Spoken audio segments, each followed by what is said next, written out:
नमस्कार सर्वांना. श्री स्वामी समर्थ. दिगंबरा दिगंबरा श्रीपाद वल्लभ दिगंबरा. तुमचं सगळ्यांचं आपल्या स्वामी सहित सेवा या चॅनलमध्ये स्वागत आहे. एक विनंती आहे की आमचे जर व्हिडिओज तुम्हाला आवडत असतील तर प्लीज लाईक, शेअर आणि सबस्क्राईब करायला विसरू नका. तर आता बघा, माझ्या सगळ्या ताईंना माहिती आहे की आता श्रावण महिना सुरू होणार आहे आणि श्रावण मासी हर्ष मानसी हिरवळ दाटे चोहीकडे असं आपण म्हणतो. असाच आनंद द्विगुणित करणारा असा हा आपला श्रावण महिना लवकरच येत आहे. श्रावण म्हटलं की सणांचा किंवा व्रतवैकल्यांचा राजा महिना असं मानलं जातं. श्रावण महिना हा भगवान शिवाच्या पूजेला सर्वश्रेष्ठ महिना हा कायम मानला जातो. म्हणून या महिन्यात प्रत्येक सोमवारी शिवामूठ वाहिली जाते. अभिषेक, होम, हवन, पठण, उपवास, पूजा, व्रत ही केली जातात. श्रावण सोमवारी व्रत आणि उपवास हा केला जातो. अशी मान्यता आहे की श्रावण सोमवाराचे व्रत केल्याने आपल्या आयुष्यातील सगळ्या समस्या दूर होऊन आपल्या सगळ्या इच्छा पूर्ण होतात. तर या श्रावणात 5 श्रावण सोमवार आलेले आहेत. तर पहिला श्रावण सोमवार आहे 5 ऑगस्ट, दुसरा आहे 12 ऑगस्ट, तिसरा आहे 19 ऑगस्ट, चौथा आहे 26 ऑगस्ट आणि 5वा आहे 2 सप्टेंबर. तर बघा, श्रावण महिना हा 5 ऑगस्टपासून ते 3 सप्टेंबरपर्यंत असणार आहे. श्रावण महिना अत्यंत शुभ आणि प्रभावी मानला जातो.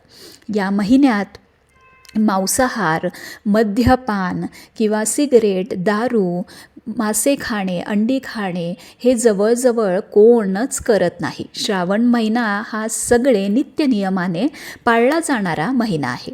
बघा, श्रावण महिना विविध व्रताने भरलेला महिना आहे. सोमवार हा शिवभगवानांना समर्पित आहे. मंगळवार हा महिला मंगळागौरीची पूजा करतात.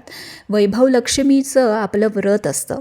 त्यानंतर पतेती, नागपंचमी, नारळी पौर्णिमा, रक्षाबंधन, गोपाळकाला, शनिप्रदोष, पुत्रदा एकादशी आणि भरपूर सणांनी आणि भरपूर व्रतांनी भरलेला हा श्रावण महिना आहे. आता श्रावण महिन्यामध्ये श्रावण सोमवार किती आले आहेत ते आपण आता बघितलेले आहेत. तर बघा, आता श्रावण महिन्यामध्ये आपल्याला 5ही सोमवारी कोणत्या धान्यांची शिवामूठ घालायची आहे ते आपण आता बघणार आहोत. तर पहिला जो श्रावण सोमवार आहे त्या दिवशी शिवामूठ आहे तांदूळ. दुसरा जो श्रावण सोमवार आहे त्या दिवशी शिवामूठ आहे तीळ. तिसरा जो श्रावण सोमवार आहे त्या दिवशी शिवामूठ आहे मूग. चौथा जो श्रावण सोमवार आहे त्या दिवशी शिवामूठ आहे जवस किंवा जव. आणि 5वा जो श्रावण सोमवार आहे म्हणजे 2 सप्टेंबर त्या दिवशी शिवामूठ आहे सातू. तर अशा या शिवामूठ 5ही सोमवारी दर सोमवारी आपल्याला घालायचे आहेत. तर बघा, श्रावण महिन्यात सोमवारी शिवाचं पूजन केलं जातं. मंगळवारी मंगळागौरीचं पूजन केलं जातं. बुधवारी बुधाचं पूजन केलं जातं. गुरुवारी बृहस्पतीचं पूजन केलं जातं म्हणजे गुरुचं पूजन केलं जातं. शुक्रवारी ज्योतीची पूजा केली जाते. शनिवारी शनी आणि हनुमान पूजन केलं जातं. रविवारी आदित्य पूजन केलं जातं. तर बघा, तुम्हाला सोमवारी उठून शुचिर्भूत होऊन शिवलिंगाची पूजा करायची आहे, अभिषेक करायचा आहे. मग तुम्ही तो जलाने करा किंवा पंचामृताने करा किंवा नुसतं दुधाने करा. त्याच्यानंतर भांग, धतुराची फुलं, फळं, बेलपत्र जे शिवभगवानांना अत्यंत प्रिय आहे ते आपण 1 किंवा 108 जसं तुम्हाला अवेलेबिलिटी असेल तसं आपण वाहायचं आहे. भस्म, चंदन आपण अर्पण करायचं आहे. 11 मण्यांचं कापसाचं वस्त्र, 5 मण्यांचं कापसाचं उपवस्त्र हे पांढरं आपल्याला अर्पण करायचं आहे. अर्पण करावे आणि त्याच्यानंतर शिवलिंगाची पूजा करावी. तुम्ही शिवस्तुती, शिवचालीसा, शिव अष्टोत्तर नामावली, शिवतांडव, शिवलीला अमृत आणि सोमवारची कथा जी आहे ती आपल्याला पठण करायची आहे. आणि प्रदोषसमयी तुम्ही परत पूजा करून आरती करायची आहे. तुम्हाला प्रत्येक श्रावण सोमवारी शिवमंदिरमध्ये जाऊन दर्शन आणि घ्यायचं आहे आणि पूजा करायची आहे. काहीतरी नैवेद्य तुम्हाला जाताना घेऊन जायचा आहे आणि तो शिवलिंगापाशी अर्पण करायचा आहे. बघा, विवाहित स्त्रिया मंगळवारी मंगळागौरीचं पूजन करतात किंवा पहिले 5 वर्ष ते मंगळागौरीचं व्रत हे करत असतात.